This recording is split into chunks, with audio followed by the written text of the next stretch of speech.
Mark লিখিত সুসমাচার অধ্যায় ৮। সেই সময় যখন আবার লোকের ভিড় হইল আর তাহাদের কাছে কিছু খাবার ছিল না, তখন তিনি আপন শিষ্যদিগকে নিকটে ডাকিয়া কহিলেন, এই লোকসমূহের প্রতি আমার করুণা হইতেছে, কেননা ইহারা আজ ৩ দিবস আমার সঙ্গে সঙ্গে রহিয়াছে এবং ইহাদের নিকটে কিছু খাবার কিছুই নাই। আর আমি যদি ইহাদিগকে অনাহারে গৃহে বিদায় করি, তবে ইহারা পথে মূর্ছা পড়িবে। আবার ইহাদের মধ্যে কেহ কেহ দূর হইতে আসিয়াছে। তাহার শিষ্যেরা উত্তর করিলেন, এখানে প্রান্তরের মধ্যে কে কোথা হইতে রুটি দিয়া এ সকল লোককে তৃপ্ত করিতে পারিবে? তিনি তাহাদিগকে জিজ্ঞাসা করিলেন, তোমাদের কাছে কয়খানা রুটি আছে? তাহারা কহিলেন, 7খানা। পরে তিনি লোকদিগকে ভূমিতে বসিতে আজ্ঞা করিলেন এবং সেই 7খানি রুটি লইয়া ধন্যবাদপূর্বক ভাঙিয়া লোকদের সম্মুখে রাখিবার জন্য শিষ্যদিগকে দিতে লাগিলেন। তাহারা লোকদের সম্মুখে রাখিলেন। তাহাদের নিকটে কয়েকটি ছোট ছোট মাছও ছিল। তিনি আশীর্বাদ করিয়া সেগুলিও লোকদের সম্মুখে রাখিতে বলিলেন। তাহাতে লোকেরা আহার করিয়া তৃপ্ত হইল এবং তাহারা অবশিষ্ট গুণাগারা 7 ঝুড়ি তুলিয়া লইলেন। লোক ছিল কম বেশি 4000। পরে তিনি তাহাদিগকে বিদায় করিলেন। আর তখনই তিনি শিষ্যগণের সহিত নৌকায় উঠিয়া দলমানুথা প্রদেশে আসিলেন। পরে ফরিসীরা বাহিরে আসিয়া তাহার সহিত বাদানুবাদ করিতে লাগিল। পরীক্ষাভাবে তাহার নিকটে আকাশ হইতে এক চিহ্ন দেখিতে চাহিল। তখন তিনি আত্মায় দীর্ঘ নিঃশ্বাস ছাড়িয়া কহিলেন, এই কালের লোকেরা কেন চিহ্নের অন্বেষণ করে? আমি তোমাদিগকে সত্য কহিতেছি, এই লোকদিগকে কোনো চিহ্ন দেখানো যাইবে না। পরে তিনি তাহাদিগকে ছাড়িয়া আবার নৌকায় উঠিয়া অন্য পারে গেলেন। আর শিষ্যগণ রুটি লইতে ভুলিয়া গিয়াছিলেন। নৌকায় তাহাদের কাছে কেবল 1খানি ব্যতীত আর রুটি ছিল না। পরে তিনি তাহাদিগকে আজ্ঞা করিলেন, সাবধান, তোমরা ফরিসীদের তাড়ির বিষয় ও হেরোদের তাড়ির বিষয়ে সাবধান থাকিও।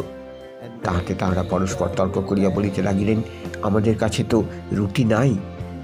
তাহা বুঝিয়া যীশু তাহাদিগকে কহিলেন, তোমাদের রুটি নাই বলিয়া কেন তর্ক করিতেছ? তোমরা কি এখনও কিছু জানিতে পারিতেছ না, বুঝিতে পারিতেছ না? তোমাদের অন্তঃকরণ কি কঠিন হইয়া রহিয়াছে? চক্ষু থাকিতে কি দেখিতে পাও না? কর্ণ থাকিতে কি শুনিতে পাও না? আর মনেও কি পড়ে না, আমি যখন 5000 লোকের মধ্যে 5খানা রুটি ভাঙিয়া দিয়াছিলাম, তখন তোমরা গুণাগাড়ায় ভরা কত ডালা তুলিয়া লইয়াছিলে?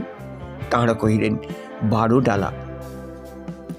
আর যখন 4000 লোকের মধ্যে 7খানা রুটি ভাঙিয়া দিয়াছিলাম, তখন গুণাগাড়ায় ভরা কত ঝুড়ি তুলিয়া লইয়াছিলে? তাহারা কহিলেন, 7 ঝুড়ি। তিনি তাহাদের কহিলেন, তোমরা কি এখনও বুঝিতে পারিতেছ না? যীশু একজন অন্ধকে দৃষ্টি দেন। পরে তাহারা বেথসাইদাতে আসিলেন। আর লোকেরা একজন অন্ধকে তাহার নিকটে আনিয়া তাহাকে বিনতি করিল যেন তিনি তাহাকে স্পর্শ করেন। তখন তিনি সেই অন্ধের হাত ধরিয়া তাহাকে গ্রামের বাহিরে লইয়া গেলেন। পরে তাহার চক্ষুতে থুথু দিয়া ও তাহার উপরে হস্তার্পণ করিয়া তাহাকে জিজ্ঞাসা করিলেন, কিছু দেখিতে পাইতেছ? সে চক্ষু তুলিয়া চাহিল ও বলিল, মানুষ দেখিতেছি, গাছের মতন দেখিতেছি, বেড়াইতেছি। তখন তিনি তাহার চক্ষুর উপরে আবার হস্তার্পণ করিলেন। তাহাতে সে স্থির দৃষ্টি করিল ও সুস্থ হইল, স্পষ্টরূপে সকলেই দেখিতে পাইল। পরে তিনি তাহাকে তাহার বাটিতে পাঠাইয়া দিলেন, বলিলেন, এই গ্রামে প্রবেশ করিও না। যীশু আপন মৃত্যু ও পুনরুত্থান বিষয়ে ভবিষ্যৎ বাক্য দিলেন।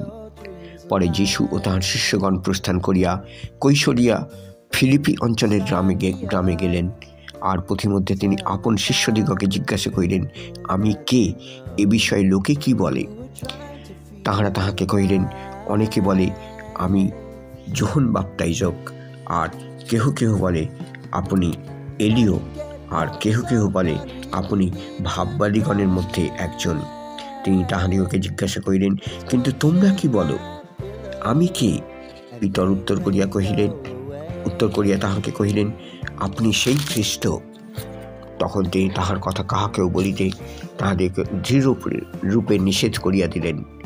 পরে তিনি তাহাদিগকে এই শিক্ষা দিতে আরম্ভ করিলেন যে, মনুষ্যপুত্রকে অনেক দুঃখ ভোগ করিতে হইবে এবং প্রাচীনবর্গ, প্রধান যাজক ও অধ্যাপকগণ কর্তৃক অগ্রাহ্য হইতে হইবে, হত হইতে হইবে, আর 3 দিন পরে আবার উঠিতে হইবে। এই কথা তিনি স্পষ্টরূপেই কহিলেন। তাহাতে পিতর তাহাকে কাছে লইয়া অনুযোগ করিতে লাগিলেন।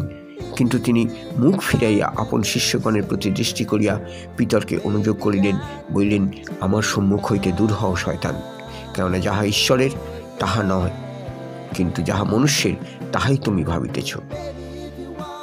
পরে তিনি আপন শিষ্যগণের সহিত লোকসমূহকেও ডাকিয়া কহিলেন, কেহ যদি আমার পশ্চাৎ আসিতে ইচ্ছা করে, সে আপনাকে অস্বীকার করুক, আপন ক্রুশ তুলিয়া লউক এবং আমার পশ্চাৎগামী হোক।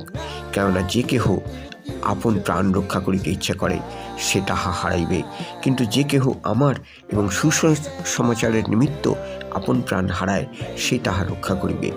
বস্তুত মনুষ্য যদি সমুদয় জগৎ লাভ করিয়া আপন প্রাণ খোয়ায়, তবে তাহার কি লাভ হইবে? কিংবা মনুষ্য আপন প্রাণের পরিবর্তে কি দিতে পারে?